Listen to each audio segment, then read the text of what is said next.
जय हिंद दोस्तों, मैं शुभम नकाते, आपका स्वागत है आईडी क्लास में। हम आज पढ़ेंगे मध्य प्रदेश। मध्य प्रदेश में आज हमारी आज पहली क्लास है। पहली क्लास में हम आज देखेंगे मध्य प्रदेश का भौतिक विभाजन। मध्य प्रदेश के भौतिक विभाजन में हम पढ़ेंगे कि मध्य प्रदेश को कितने भागों में बांटा गया है, मतलब इसके कितने भौतिक प्रदेश हैं। सबसे पहले हम देखेंगे कि 1 नवंबर विभाजन के पहले मध्य प्रदेश में कितनी भौतिक प्रदेश थे। मतलब 1 नवंबर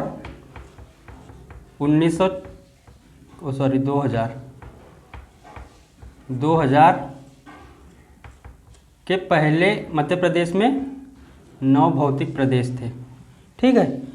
फिर 1 नवंबर में जब विभाजन हुआ, छत्तीसगढ़ जब अलग हुआ मध्य प्रदेश से 1 नवंबर 2000 को, तो जो है मध्य प्रदेश का जो भौतिक क्षेत्र था वो छत्तीसगढ़ में चला गया, और जो बचे हमारे पास मध्य प्रदेश में अब अभी वर्तमान में भौतिक क्षेत्र अभी 7 बचे हुए हैं।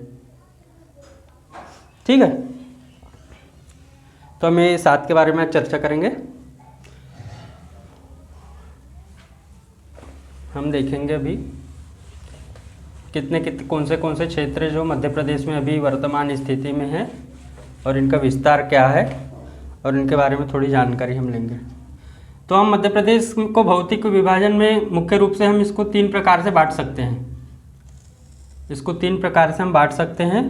पहला है मध्य उच्च प्रदेश, उच्च प्रदेश। दूसरा है सतपुड़ा मैकल श्रेणी, सतपुड़ा मैकल श्रेणी। और तीसरा है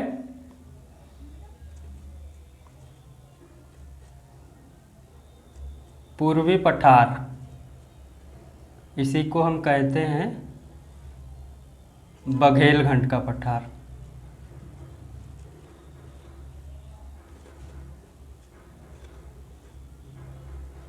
बघेलखंड का पठार। ठीक है। मध्य प्रदेश के हम भौतिक विभाजन को मुख्य रूप से 3 प्रकार से बांट सकते हैं। पहला है मध्य उच्च प्रदेश, दूसरा है सतपुड़ा मैकल श्रेणी, तीसरा है पूर्वी पठार या फिर उसको कहते हैं बघेलखंड का पठार। ठीक है। मध्य उच्च प्रदेश को हम 5 भागों में बांट सकते हैं। पहला है मध्य भारत का पठार, मध्य भारत का पठार।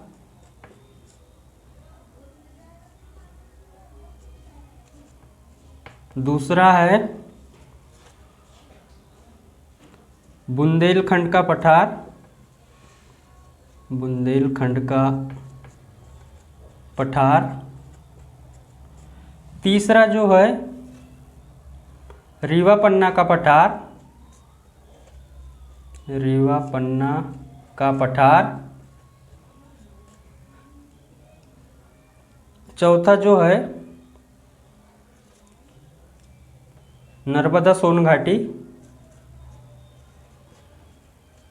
नर्मदा सोन घाटी। और जो 5वां है मध्य भारत का पठार, दूसरा है बुंदेलखंड, तीसरा रीवा पन्ना और नर्मदा सोन घाटी चौथा। और जो एक है वो है मालवा का पठार, मालवा का पठार। ठीक है। हमने 3 प्रकार से मुख्य रूप से विभाजन किया था और इसको हमने 5 भागों में देखा। और ये जो है सतपुड़ा श्रेणी, ये 6वां हो गया, और ये 7, मतलब 7 भौतिक प्रदेश मध्य प्रदेश में भी वर्तमान स्थिति में है। और जो मध्य प्रदेश जो विभाजन के पहले, मतलब जब छत्तीसगढ़ अलग नहीं हुआ था, तब 2 क्षेत्र जो थे उसमें एक है महानदी घाटी और दूसरा है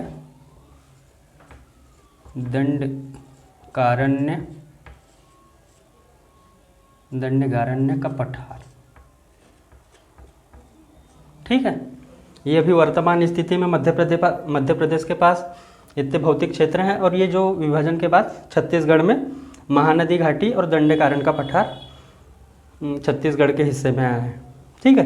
तो अब हम इसको जानेंगे कि इसका क्षेत्रफल कितना है और इसकी स्थिति क्या है, मैप के जरिए से हम देखेंगे। पहले इसका हम देख लेते हैं कि इसको कितने उसमें बांटा गया है, इसका परसेंट क्या है, मतलब कितने परसेंट क्षेत्रफल में।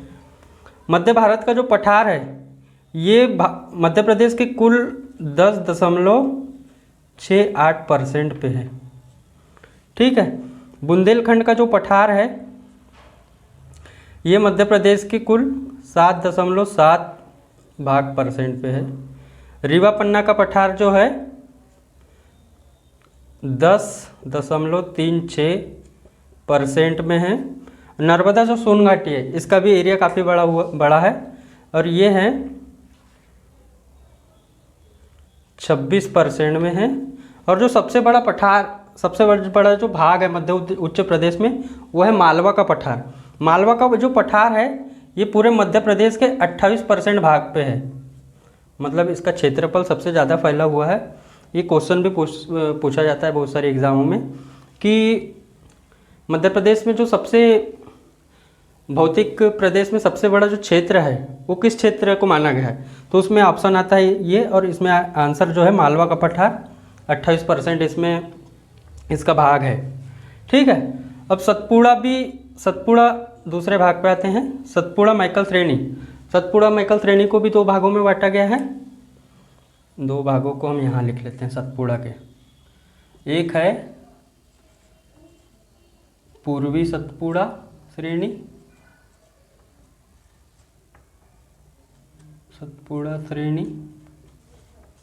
और दूसरा है पश्चिमी सतपुड़ा श्रेणी। ठीक है।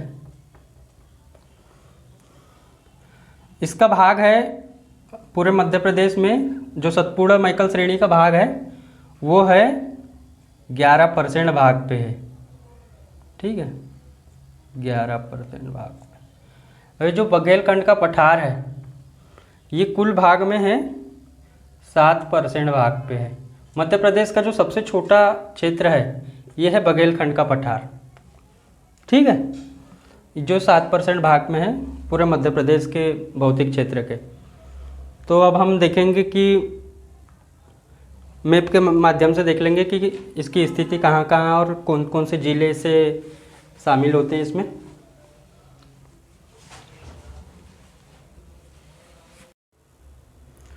अब हम इसको मैप के माध्यम से देख सकते हैं भौतिक विभाजन को कि किस किस का कौन सा क्षेत्र है, हम नक्शे के माध्यम से दर्शाएंगे। अब ये मध्य प्रदेश का एक पूरा नक्शा है।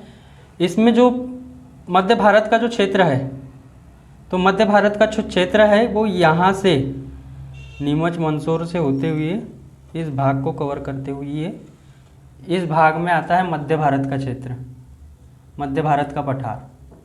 मध्य भारत का पठार जो है यहाँ है। भाई कितने परसेंट भाग में बताया था हमने, 10.68% पे। ठीक है। इस पठार में वैसे ज़्यादा बारिश होती नहीं, हमेशा कभी अधिक गर्मी, जब गर्मी का मौसम होता है तब गर्मी अधिक और ठंड के मौसम में ठंडी अधिक होती है। तो मध्य भारत का जो पठार है इसका जो भाग है ये इतना। पेपर में सवाल आता है कि यहाँ जो नीमच और मंदसौर है ये बहुत कंफ्यूज करता है लोगों को कि वो किस इसमें आएगा, मतलब मालवा, अधिकतर मालवा के पठार में लोग उसको विकल्प को सही करते हैं, लेकिन वो आता है मध्य भारत के पठार में। ठीक है, इससे आप कन्फ्यूज़न से मैं आपको बता रहा हूँ कि ये जो है नीमच और मंदसौर का क्षेत्र जो आता है वो मध्य भारत के पठार में के अंतर्गत आता है। ठीक है। अब दूसरा क्षेत्र देखेंगे, ये हो गया मध्य भारत का पठार। अब ये यहाँ से मैप में आप देखेंगे, जैसे ये इसमें छतरपुर दतिया ये ज़िले आएंगे। इसमें ये आएगा बुंदेलखंड का पठार, बुंदेलखंड का पठार। ये जो भाग है यह है बुंदेलखंड वाला भाग। ठीक है, ये बुंदेलखंड वाला भाग है। और इसका जो है ये कितने परसेंट भाग पे है? 7.7% भाग में फैला हुआ है। और ये जो बुंदेलखंड का जो पठार है, इसकी जो सबसे ऊंची चोटी है, इसकी जो सबसे ऊंची चोटी है उसका नाम है सिद्ध बाबा की चोटी। सिद्ध बाबा की चोटी। और इसकी ऊंचाई कितनी है सिद्ध बाबा की? इसकी ऊंचाई है 1172 मीटर। ठीक है, 1172 मीटर है सिद्ध बाबा की चोटी जो है बुंदेलखंड का पठार के अंतर्गत आता है। अब जो तीसरा भाग देखेंगे हम, मालवा का पठार। मध्य प्रदेश के जो सबसे बड़े क्षेत्रफल में जो भाग है वो है मालवा का पठार। मालवा का पठार, मालवा का पठार बहुत ही संपन्न कहना चाहिए कृषि के लिए, और यहाँ की जलवायु बहुत ही अच्छी है। तो जो मालवा का पठार है वो मध्य प्रदेश के लगभग 28% भाग पर है। ठीक है, 28% भाग पर फैला हुआ है मालवा का जो पठार है। मालवा के पठार में बहुत सारे ज़िले, जैसे लगभग 15 ज़िले को कवर करता है मालवा का पठार, जैसे उज्जैन हो गया, भोपाल, सीहोर, राजगढ़ और रतलाम। बहुत सारे मतलब लगभग 15 ज़िले इसके अंतर्गत आते हैं मालवा के पठार। और ये सबसे बड़ा पठार है, ये मध्य उच्च प्रदेश के अंतर्गत आता है ये।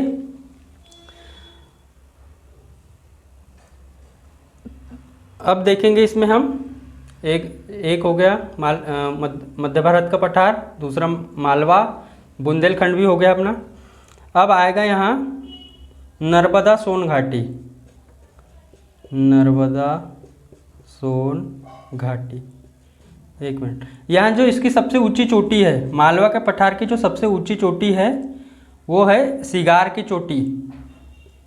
सिगार की चोटी, इसकी जो सबसे ऊंची है सिगार की चोटी, इसकी जो है ऊंचाई वो है 881 मीटर। ठीक है, इसमें सिद्ध बाबा सबसे ऊंचा था 1172 मीटर और इसमें है 881 मीटर। ठीक है, सिगार की चोटी। इसमें और बहुत सारी 2-4 पहाड़ी है, जाना पावा हो गया, और एक है धजरी की चोटी, सिगार की चोटी। इसमें सिगार की चोटी 881 मीटर है। ठीक है, अब आता है नर्मदा सोन घाटी। नर्मदा सोन घाटी का जो क्षेत्रफल है मध्य प्रदेश के पूरे कितने भाग में, ये 26% भाग पे है। ठीक है, 26% भाग पे नर्मदा सोन घाटी का जो क्षेत्र है, ये यहाँ से इसको कौन कौन से भाग, मालवा का पठार, ये कर उत्तर में मालवा का पठार, और नीचे दक्षिण में जो है ये सतपुड़ा घाटी के बीच में जो है का क्षेत्र जो नर्मदा सोन घाटी का क्षेत्र कहलाता है। ठीक है, और अब हम आएंगे रीवा पन्ना के पठार में। रीवा पन्ना के पठार में। ठीक है, रीवा पन्ना का जो पठार है, रीवा पन्ना का पठार जो है, इसमें इसके अंतर्गत इसमें कितना % भाग है इसमें क्षेत्रफल में? इसका जो क्षेत्रफल है वो है 10.36% भाग में फैला हुआ है ये रीवा पन्ना का पठार जो है। इसमें रीवा पन्ना का जो पठार है ये मध्य प्रदेश के क्षेत्रफल का 10.36% में फैला हुआ है। ठीक है, अब आते हैं, ये हो गया मध्य उच्च प्रदेश के भाग थे। मध्य उच्च प्रदेश के भाग थे। ठीक है, हमने 5 प्रदेश पढ़े।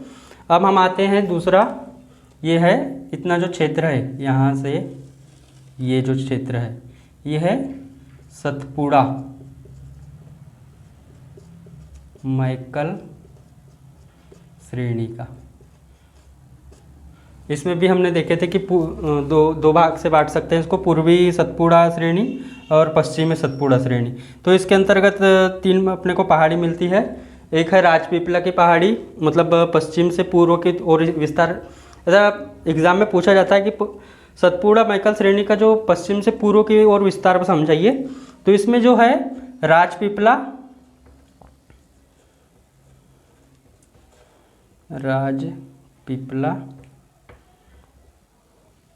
महादेव पर्वत श्रेणी, और एक है मैकल श्रेणी। ठीक है, तो इसमें जो सबसे और इसका भाग कितना है, इसका भाग है ये 11% भाग पे है, मध्य प्रदेश के कुल 11% भाग पे है। और इसकी जो सबसे ऊंची चोटी है, ये तो सबको पता ही होगा, इसकी जो सबसे ऊंची चोटी है वो है धूपगढ़ की चोटी, जो महादेव श्रेणी पर है, धूपगढ़।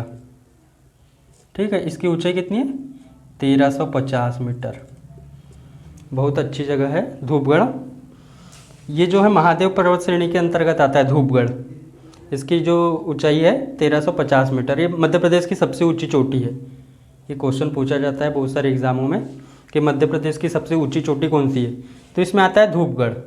ठीक है, ये कंप्लीट हो गया। और एक सवाल ये भी आता है कि पश्चिम से पूर्व की ओर विस्तार समझाइए मध्य प्रदेश का, वो सॉरी सतपुड़ा मैकल श्रेणी का, या फिर पूर्व से पश्चिम की ओर पूछ लेता है, कंफ्यूज करता है काफ़ी। अब हम अंतिम में देखेंगे पूर्वी पठार। पूर्वी पठार का जो क्षेत्र है इसी को हम बघेलखंड का क्षेत्र कह सकते हैं, बघेलखंड का क्षेत्र। ये मध्य प्रदेश का सबसे छोटा भौतिक प्रदेश है। ठीक है, इसका जो क्षेत्रफल है प्रतिशत में ये 7% भाग में फैला हुआ है। ये बघेलखंड का पठार जो है, पूर्वी पठार कहना चाहिए, वो मध्य प्रदेश के 7% भाग में फैला हुआ है। ये मध्य प्रदेश का सबसे छोटा है, छोटा कहना चाहिए, छोटा पठार है सबसे, ये छोटा भौतिक प्रदेश है ये सबसे। और जो मालवा का पठार है ये सबसे बड़ा। तो हमने आज देखे मध्य प्रदेश के भौतिक विभाजन के बारे में, और उम्मीद करता हूँ कि आपको ये क्लास बहुत अच्छी या पसंद आई होगी।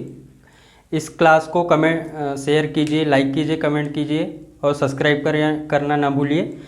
आपकी जो अगली क्लास है हम कंटिन्यू चैनल पे रिकॉर्ड करके डल जाएगी, इसीलिए लाइक करें, सब्सक्राइब करें, कमेंट करें। जय हिंद दोस्तों।